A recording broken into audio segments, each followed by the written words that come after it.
नमस्कार विद्यार्थी मित्रों, धोरण 10 पाठ 10 भारत कृषि कृषिनो अर्थ थाय खेती। तो आपणे हवे आ पाठनी अंदर भारत में थती खेती विषे आपणे अभ्यास करीशुं। प्राचीन कालथी कृषि एटले के खेती भारतना मोटा भागना लोकोनी आर्थिक प्रवृत्ति हती।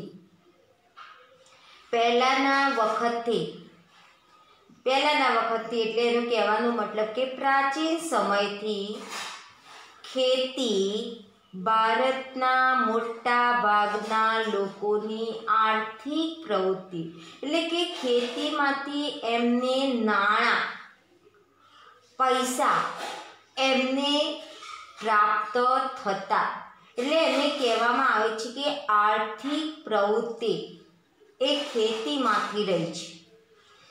आजे पण भारतनी अर्थव्यवस्थानो मुख्य आधार छे कृषि। भारतनी अर्थव्यवस्थानो जो आधार गणीए तो ते छे कृषि। खेती भारतनु एक महत्वनु संसाधन गणाय छे। श्रम शक्तिना लगभग 60% जेटला लोको खेती कार्यमां रोकायेला जोवा मळे छे। श्रम शक्ति एटले जेने आपणे कहीए छीए के मेहनत मजूरी जे करनारा लोको छे ए लगभग 60% जेटला लोको आ खेती कार्यमां जोडायेला छे। भारतना लोकोने मात्र खोराक पूरो पाडवा उपरांत उद्योगों माटे विविध प्रकारनो काचो माल पण शेमांथी प्राप्त थाय छे तो खेतीमांथी ज प्राप्त थाय छे। भारतना लोकोने मात्र खोराक ज खेतीमांथी मळतो नथी, परंतु उद्योगो जे छे ए उद्योगोमां तैयार वस्तु बनाववा माटे जे काचो माल जोईए ए काचो माल शेमांथी प्राप्त थाय छे तो खेतीमांथी ज प्राप्त थाय छे। दाखला तरीके कापड़ मळवुं होय अथवा कापड़ बनाववुं होय तो ए कापड़ बनाववानी जे उद्योग छे आ उद्योग में कापड़ बनाववा माटे जे काचो माल जोईए एटले के जे काचा माल माटे रूं। हवे रूं ए शेमांथी प्राप्त थाय छे तो कपासमांथी अने कपास ए खेती कहेवाय। एटले खेती ए उद्योगोने तैयार वस्तु बनाववा माटे काचो माल पण पूरो पाडे छे। राष्ट्रीय उत्पादन में कृषिनो लगभग 22% जेटलो भाग जोवा मळे छे।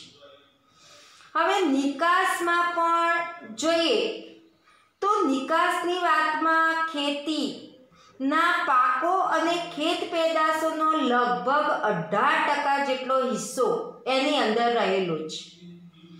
हवे कोई पण वस्तु खेती ने लगती होय तो ए निकास करवी होय तो ए निकास में पण खेतीना कोई पाको होय अथवा खेत पेदाशोने कोई होय वस्तु तो लगभग 18% जेटलो हिस्सो एनी अंदर जोवा मळे छे।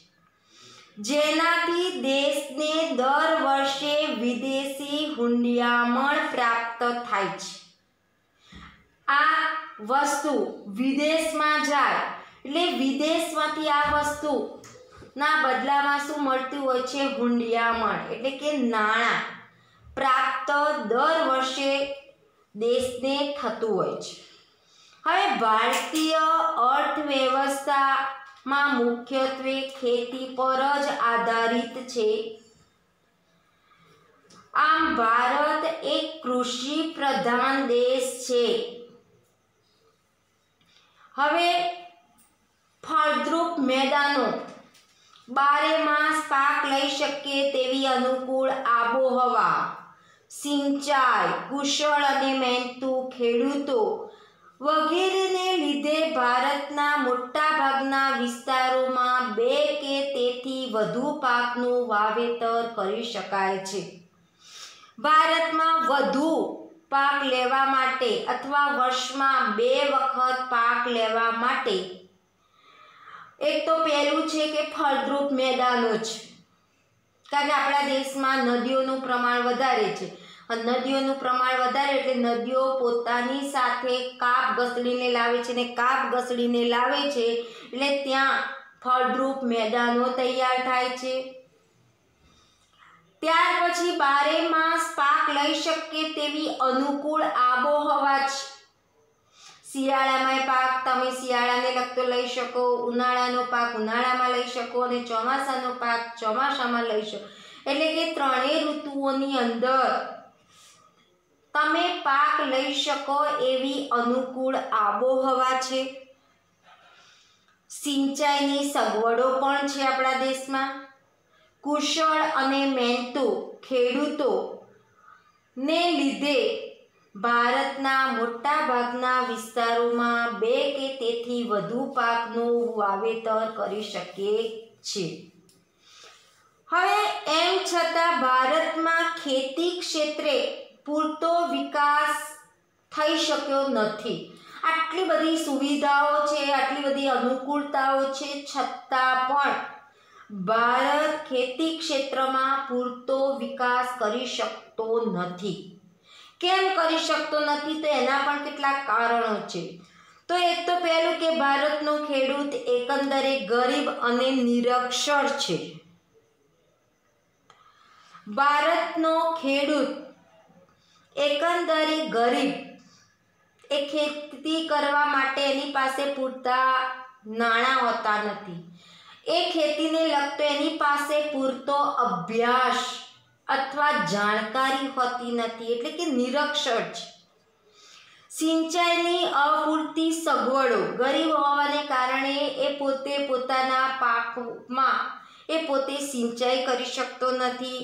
અનિયમિતતા અને અનિશ્ચિત વરસાદ, આપણા દેશમાં વરસાદ અનિયમિત અને અનિશ્ચિત, જ્યારે જોઈએ ત્યારે ન આવે, ના જોઈએ ત્યારે આવે, એટલે કે અનિશ્ચિત અને અનિયમિત વરસાદ. પાછું ભારતમાં એક તો વસ્તીનો વધારો છે, કુટુંબનું મોટું કદ, નાના કદના ખેતરોના કદ પણ કેવા હોય છે? નાના. પ્રયોગશીલતા પ્રત્યેનું ઉદાસીન વલણ, રાસાયણિક ખાતર, સુધારેલા બિયારણ, આધુનિક યંત્રો અને વૈજ્ઞાનિક કૃષિ પદ્ધતિનો એ લોકો ઉપયોગ કેવો કરતા હોય છે? ઓછો કરતા હોય છે.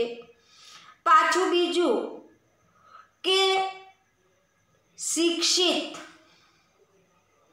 વર્ગની ખેતીમાં એ લોકો જોડાતા નથી. જે ભણેલા ગણેલા લોકો છે એ લોકો ખેતીમાં એક તો જોડાતા નથી. તેમ છતાં સમાજમાં ખેતીનો કહેવાતો ઉત્તરોત્તર દરજ્જો વગેરેને લીધે વૈશ્વિક ઉત્પાદન સામે ભારતમાં ઉત્પાદન પ્રમાણમાં કેવું થતું હોય છે? ઓછું થાય છે. ખરેખર તો ખેતી એ મહત્વનો શું ગણાય છે? વ્યવસાય ગણાય છે. હવે આપણે વાત કરીએ કે કૃષિના પ્રકાર. આ તમારી પરીક્ષામાં પ્રશ્ન પૂછાય છે, એટલે ધ્યાન આપજો કે કૃષિના પ્રકારો.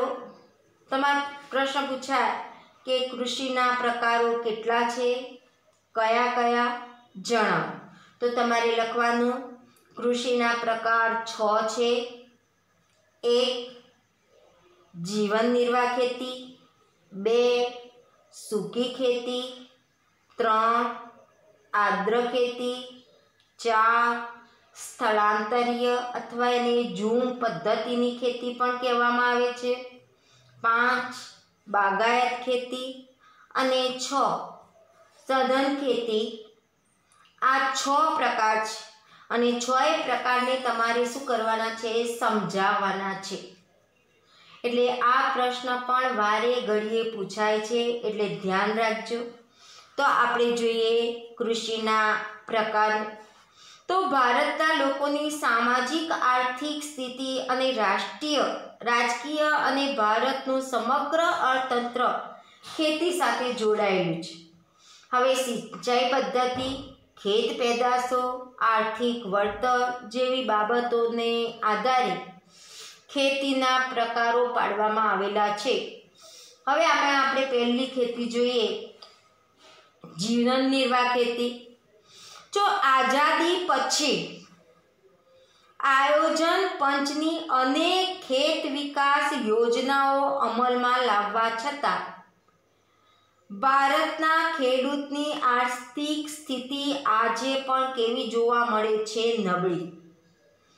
આઝાદી પછી આયોજન પંચની અનેક ખેત વિકાસ યોજનાઓ આવી અને આ યોજનાઓ અમલમાં લાવવા છતાં પણ ભારતના ખેડૂતોની આર્થિક સ્થિતિ આજે પણ કેવી જોવા મળે છે? નબળી જોવા મળે છે.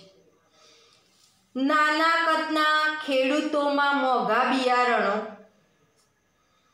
ખાતર અને જંતુનાશકોનો ઉપયોગ કરવો એને પોસાય તેમ હોતો નથી. એક તો ખેડૂત પાસે નાના કદના ખેતરો હોય છે, પાછા મોંઘા બિયારણો, ખાતર અને જંતુનાશક એ પોતેનો ખેતરમાં ઉપયોગ અથવા ખેતીમાં ઉપયોગ કરી શકે એમ એને પોસાય તેમ હોતું નથી. ખેતરમાં થતું અનાજનું ઉત્પાદન પોતાના પરિવારના ઉપયોગ જેટલું જ થાય છે. ખેતરમાં જે પાકનું ઉત્પાદન થાય છે તે પાક પોતાના પરિવારના ભરણ પોષણમાં જ વપરાઈ જાય છે. જે તેના કુટુંબના ભરણ પોષણમાં વપરાઈ જતો હોવાથી તેને જીવન નિર્વાહ ખેતી અથવા તો તેને આત્મનિર્વાહ ખેતી કહેવામાં આવે છે. કારણ કે પોતાના પરિવારમાં આ ખેતીમાં થતું જે કોઈ પાક છે, જે કોઈ અનાજ છે તે વપરાઈ જતું હોવાથી તેને જીવન નિર્વાહ ખેતી પણ કહેવાય છે અથવા તો તેને આત્મનિર્વાહ ખેતી પણ કહેવાય છે. ભારતીય ખેતી આજે પણ મોટા ભાગના વિસ્તારોમાં જીવન નિર્વાહની પ્રવૃત્તિ જ ગણાય છે. ભારતની અંદર ખેતી આજે પણ મોટા ભાગના વિસ્તારોમાં જીવન નિર્વાહની એક પ્રવૃત્તિ જ ગણાતી હોય છે. તો આ એક પહેલો ભાગ જોયો કે પહેલો પ્રકાર જોયો, જીવન નિર્વાહ ખેતી. હવે બીજી જોઈએ, સૂકી ખેતી. તો વરસાદ ઓછો પડે છે, સિંચાઈની અપૂરતી સગવડ અને માત્ર વરસાદ પર આધારિત હોય તેવા વિસ્તારોમાં માત્ર જમીનમાં સંગ્રહાયેલા ભેજના આધારે એક જ પાક લેવામાં આવે તેને સૂકી ખેતી કહેવામાં આવે છે. જ્યાં વરસાદ ઓછો પડતો હોય, સિંચાઈની અપૂરતી સગવડો હોય અને માત્ર વરસાદ પર જ આધારિત હોય તેવા વિસ્તારોમાં માત્ર જમીનમાં સંગ્રહાયેલી જમીનની અંદર જે ભેજ છે એ ભેજના આધારે એક જ પાક લેવામાં આવે તેને સૂકી ખેતી કહેવામાં આવે છે. હવે આવા જમીનમાં કયો પાક લેવાય? તે તો જુવાર, બાજરી અને કઠોળ. આવા પાકો એ પાણીની ઓછી જરૂરિયાતવાળા પાકોની ખેતી થાય છે. ગુજરાતના ભાલ પ્રદેશમાં ચોમાસું પૂરું થયા બાદ ભેજવાળી જમીનમાં આ રીતે ઘઉં, અને ચણાનો પાક પણ લેવામાં આવે છે. ગુજરાતનો જે ભાલ પ્રદેશ છે, આ ભાલ પ્રદેશમાં ચોમાસા પૂરું થયા પછી જે જમીનની અંદર ભેજ હોય એ ભેજના આધારે ત્યાં ઘઉં અને ચણાનો પાક લેવામાં આવે છે. તો આ બીજો પ્રકાર જોયો સૂકી ખેતી. ત્યાર પછી આવે છે આર્દ્ર ખેતી. તો જ્યાં વરસાદનું પ્રમાણ વધુ છે, સૂકી ખેતી કરતા ઉલટું, કે જ્યાં વરસાદનું પ્રમાણ વધુ છે અને સિંચાઈની સગવડ પણ વધુ છે, તેવા વિસ્તારોમાં જે ખેતી થાય છે તેને આર્દ્ર ખેતી કહેવામાં આવે છે, અથવા તેને ભીની ખેતી પણ કહેવામાં આવે છે. એટલે કે વરસાદ પણ હોય અને સિંચાઈની સગવડ હોય, ત્યાં જે ખેતી થાય તેને આર્દ્ર ખેતી કહેવામાં આવે છે. પણ વરસાદ ન પડે કે ઓછો પડે ત્યારે સિંચાઈ દ્વારા વર્ષમાં એક કરતાં વધુ પાક લઈ શકાય છે. દાખલા તરીકે ડાંગર, શેરડી, કપાસ, ઘઉં અને શાકભાજીની ખેતી થાય છે. તો આ ત્રીજો પ્રકાર છે. હવે ચોથો પ્રકાર જોઈએ, સ્થળાંતરીય અથવા ઝૂમ પદ્ધતિની ખેતી. તો આ પ્રકારની ખેતીમાં જંગલોમાં વૃક્ષોને કાપીને તેને સળગાવીને જમીન સાફ કરી ત્યાં ખેતી કરાય છે. આ પ્રકારની ખેતીમાં જંગલોમાં વૃક્ષો કાપી નાખવાના અને વૃક્ષો કાપીને પાછા તેને સળગાવી દેવાય અને સળગાવીને ત્યાં જમીન સાફ કરી દેવાની અને જમીન સાફ કર્યા પછી જે ખેતી કરવામાં આવે તેને સ્થળાંતરીય ખેતી કહેવામાં આવે છે.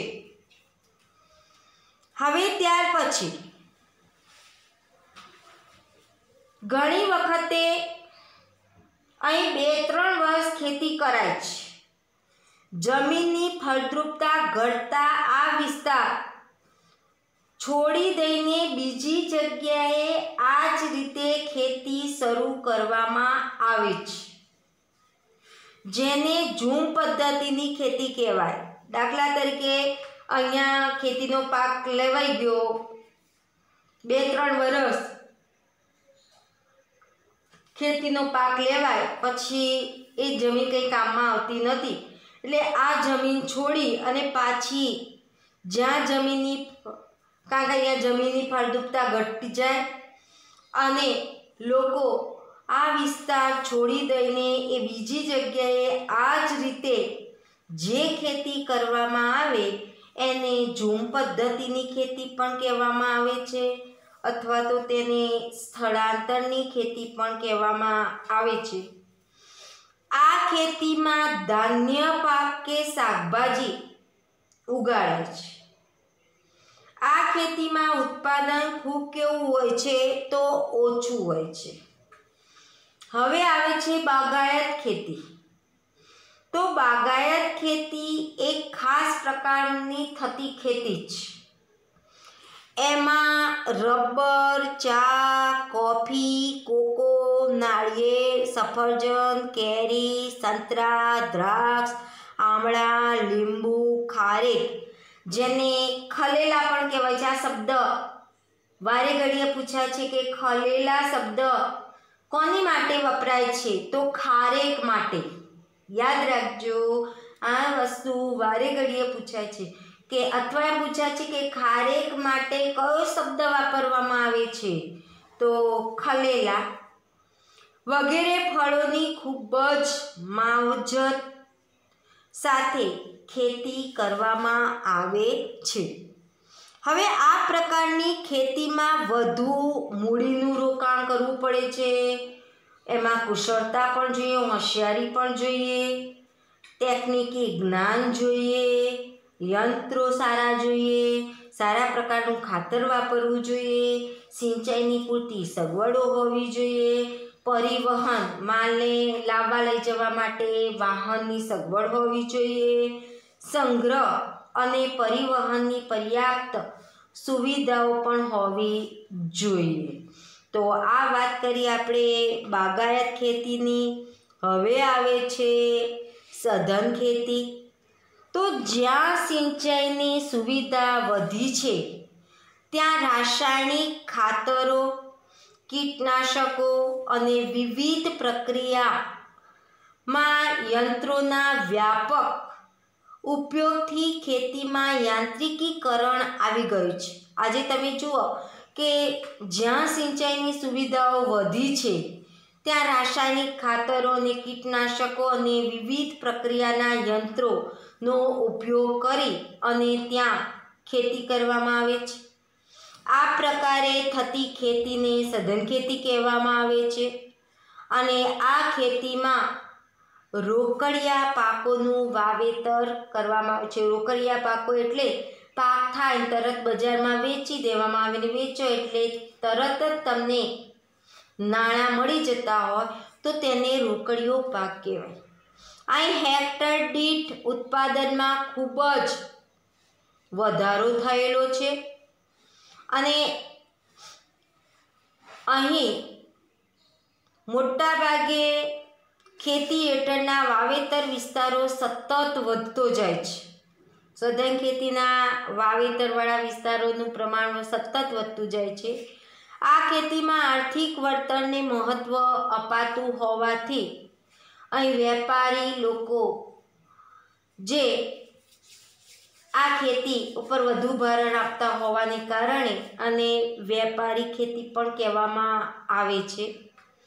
હવે આ 6 પ્રકાર આપણે કૃષિના પ્રકારો 6 જોયા અને 6 તમારે પરીક્ષામાં વારે ઘડીએ પૂછાતા હોય છે. હવે આવે છે કૃષિ પદ્ધતિ. તો ભારતમાં સજીવ ખેતી, ટકાઉ ખેતી જેને પોષણક્ષમ ખેતી કહેવાય અને મિશ્ર ખેતી વગેરે વિવિધ ખેત પદ્ધતિમાં પ્રચલિત છે. તો પહેલાં આપણે સજીવ ખેતીની વાત કરીએ કે જે પ્રમાણે રાસાયણિક ખાતર અને કીટનાશકોનો વપરાશ થઈ રહ્યો હતો તેનાથી રસાયણોની નુકસાનકારક અસરો પણ ધીરે ધીરે થતી જોવા મળતી. તમે જુઓ કે ખેતરમાં જે પ્રમાણે રાસાયણિક ખાતર અને કીટનાશકોનો વપરાશ થઈ રહ્યો છે તેનાથી રસાયણોની નુકસાનકારકતાની અસરો પણ ધીરે ધીરે વર્તાતી આપણને જોવા મળે છે. અનાજ, શાકભાજી તથા ફળોમાં રસાયણો અને જંતુનાશકોની હાજરીને લીધે લોકોના સ્વાસ્થ્ય પર તેની વિપરીત અસર થતી જોવા મળે છે. તમે જુઓ કે અનાજ, શાકભાજી તથા ફળો આ બધી વસ્તુઓ ઉપર તમે જુઓ રસાયણ અને જંતુનાશકોની વધુ પડતી એની અસર થતી જોવા મળે છે અને એના લીધે લોકોના સ્વાસ્થ્ય ઉપર અસર થાય છે. તમે જુઓ કે અત્યારે જુદા જુદા ના શબ્દો સાંભળ્યા હોય, ના નામ સાંભળ્યા હોય એવા રોગો પણ આજે આપણે જોતા હોઈએ છીએ. તો આવા રોગો શેમાંથી થતા હોય છે? તો અનાજ, ખોરાક અને શાકભાજી, ફળોમાંથી જ આવા રોગો થતા હોય છે. પર્યાવરણ પર પણ વધારે નુકસાન થતું હોય છે. જમીનની ઉત્પાદકતા અને ફળદ્રુપતામાં શું થઈ જતો હોય છે? ઘટાડો. ઉત્પાદને ઘટી જાય અને જમીનની જે ફળદ્રુપતા છે આ ફળદ્રુપતામાં પણ શું થઈ જતો હોય છે? ઘટાડો થાય છે. જેના કારણે લાંબા સમય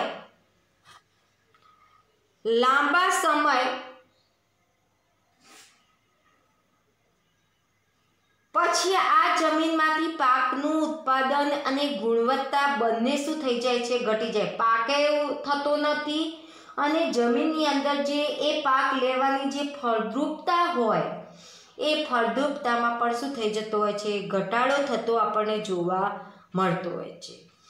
હવે મોટા ભાગે જમીનના પાકનું ઉત્પાદન અને ગુણવત્તા બંને ઘટી ગયા પછી તેને સજી ખેતી કહીએ. એટલે કે ખેતીને એવી પદ્ધતિ જેમાં યુરિયા કે બીજા કોઈ પણ પ્રકારનું રાસાયણિક ખાતરો અને જંતુનાશકોનો ઉપયોગ કરવામાં આવતો નથી. પાકના પોષણ માટે છાણિયું ખાતર, અળસિયાનું ખાતર, કમ્પોસ્ટ ખાતર વગેરે તથા પાક સંરક્ષણ માટે ગૌમૂત્ર, લીમડાનું દ્રાવણ, છાશ વગેરે વાપરવામાં આવે.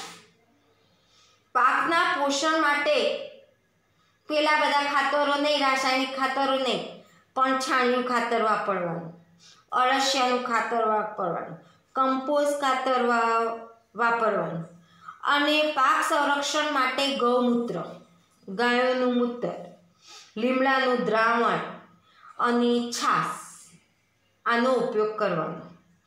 સજીવ ખેતી, જેને જૈવિક ખેતી પણ કહેવાય, એની પેદાશો પોષણયુક્ત હોય, એમાં કુદરતી સ્વાદ, મીઠાશ અને સોડમ હોય છે. જે કુદરતી રીતે તમે સજીવ ખેતીમાં જે જૈવિક ખેતીની પેદાશો પોષણયુક્ત હોય છે, પોષણયુક્ત હોય એમાં કુદરતી સ્વાદ હોય, મીઠાશ હોય અને સોડમ પણ, સુગંધ પણ સારી હોય. તેમાં વધુ ખનિજ, વિટામિન અને જીવન શક્તિ આપતા તત્વો એની અંદર જોવા મળે છે.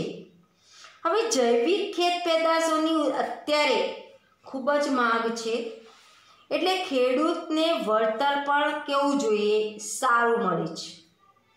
હવે ટકાઉ ખેતી, તો આ ખેતીમાં જમીનની ફળદ્રુપતા લાંબા સમય સુધી જળવાઈ રહે તે માટે પાકની ફેરબદલી, પોષણ માટે રાસાયણિક ખાતરોની જરૂરિયાત, પૂરતો ઉપયોગ, કીટક અને નીંદણ નિયંત્રણ માટે જંતુનાશકોને બદલે જૈવિક નિયંત્રણ, જળ સંરક્ષણ વગેરે બાબતની વિશેષ કાળજી લેવામાં આવે છે. હવે આ ખેતીમાં જમીનની ફળદ્રુપતા લાંબા સમય સુધી જળવાઈ રહે છે. તે માટે પાકની ફેરબદલી કરવી પડે. એક પાક વાવો પછી એનો એ જ પાક બીજી વખત વવાતો નથી, પછી પાક બીજો વાવવો પડે. એટલે પાકની ફેરબદલી કરવી પડે. પોષણ માટે રાસાયણિક ખાતરનો ઉપયોગ પૂરતો કરવો પડે. કીટક અને નીંદણ નિયંત્રણ માટે જંતુનાશકોને બદલે જૈવિક નિયંત્રણ, જળ સંરક્ષણ વગેરે બાબતોની વિશેષ કાળજી લેવામાં આવે છે. હવે આવે છે મિશ્ર ખેતી. તો આ ખેતીમાં ખેતીની સાથે સાથે પશુપાલન, મરઘા બતકા ઉછેર, મધમાખી, મત્સ્ય ઉછેર જેવી પ્રવૃત્તિઓ કરવામાં આવે છે. હવે મિશ્ર ખેતીમાં આ ખેતીની અંદર મોટા ભાગે મિશ્ર ખેતીમાં ખેતી સાથે સાથે પશુપાલન હોય છે, મરઘા બતકા ઉછેર, મધમાખી અને મત્સ્ય ઉછેર જેવી પ્રવૃત્તિઓ કરવામાં આવે છે. હવે ભારતની કૃષિ પેદાશો, તો ભારતમાં ઋતુઓના સંદર્ભમાં કૃષિ પાકને 3 વિભાગમાં વહેંચવામાં આવે છે. 1 ખરીફ પાક, 2 રવિ પાક અને 3 જાયદ પાક, જેને ઉનાળુ પાક પણ કહેવામાં આવે છે. તો આપણે ખરીફ પાકની વાત કરીએ તો ખરીફ પાકને ચોમાસુ પાક પણ કહેવામાં આવે છે. એટલે ચોમાસામાં લેવામાં આવતા પાકને ખરીફ પાક કહેવામાં આવે છે. હવે આ પાકનો સમય કયો હોય છે? તો જૂન જુલાઈથી ઓક્ટોબર નવેમ્બર સુધીનો હોય છે. જૂન જુલાઈથી ઓક્ટોબર નવેમ્બર સુધીનો એનો પાકનો સમયગાળો છે.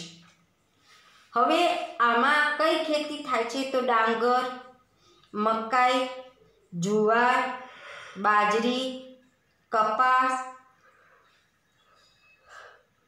તલ, મગફળી, મઠ, મગ આ બધા કયા પાક કહેવાય?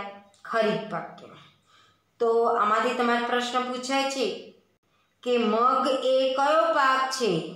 તો તમારે ખબર હોવી જોઈએ કે ખરીફ પાક છે. મકાઈ એ કયો પાક છે? તો ખરીફ પાક છે. એ પણ ખબર હોવી જોઈએ. પછી એવું પૂછાય કે ચોમાસામાં લેવામાં આવતા પાકને કયો પાક કહેવામાં આવે છે? તો ખરીફ પાક. આ પણ ખબર હોવી જોઈએ. હવે આપણે જોઈએ રવિ પાક, જેને શિયાળુ પાક કહીએ છીએ. તો શિયાળામાં લેવામાં આવતા પાકને રવિ પાક કહે છે. હવે આ પાકનો સમય ઓક્ટોબર, નવેમ્બર થી માર્ચ, એપ્રિલ સુધીનો હોય છે. ઓક્ટોબર, નવેમ્બર અને માર્ચ, એપ્રિલ સુધી આ પાકનો સમયગાળો છે. હવે એમાં કયો પાક વાવવામાં આવે? તો ઘઉં, ચણા, જવ, સરસવ, રાયડો, અળસી વગેરે પાકો જેને રવિ પાક કહેવામાં આવે છે. તો તમારી પરીક્ષામાં પ્રશ્ન પૂછાય કે શિયાળામાં લેવામાં આવતા પાકને કયો પાક કહેવામાં આવે છે? તો રવિ પાક. સમજણ પડી? કયો પાક? રવિ પાક. ઘઉં, નીચેનામાંથી ઘઉં એ કયો પાક છે? તો તરત ખબર હોવી જોઈએ, રવિ પાક. હવે આવે છે જાયદ પાક, જેને ઉનાળુ પાક કહીએ છીએ. તો ઉનાળામાં લેવામાં આવતા પાકને જાયદ પાક કહેવાય. ઉનાળામાં જે પાક લેવામાં આવે એને જાયદ પાક કહેવાય. તો એની આપણે વાત કરીએ તો પાકનો સમય માર્ચથી જૂન સુધીનો હોય છે. માર્ચથી જૂન સુધીનો જે સમયગાળો છે એને ઉનાળામાં લેવાતો પાકનો સમયગાળો છે. હવે કયો પાક? તો ડાંગર, મકાઈ, મગફળી, તલ, બાજરી, તરબૂચ, કાકડી, શક્કરટેટી આ બધા કયા પાકો કહેવાય? તો જાયદ પાક કહેવાય. હવે મુખ્ય કૃષિ પાક. તો ભૌગોલિક પરિસ્થિતિ, આબોહવા, જમીનની વિવિધતા, વરસાદના પ્રમાણમાં રહેલી ભિન્નતાને કારણે ભારતના જુદા જુદા ભાગોમાં વિવિધ પ્રકારના પાકોનું વાવેતર કરવામાં આવે છે. એટલે કે મુખ્ય કૃષિ પાક ભૌગોલિક પરિસ્થિતિ, આબોહવા, જમીનની વિવિધતા અને વરસાદના પ્રમાણમાં રહેતી ભિન્નતાને કારણે ભારતમાં જુદા જુદા પાકો અથવા ભાગોમાં વિવિધ પ્રકારના પાકોનું વાવેતર કરવામાં આવે છે. હવે ત્યાર પછી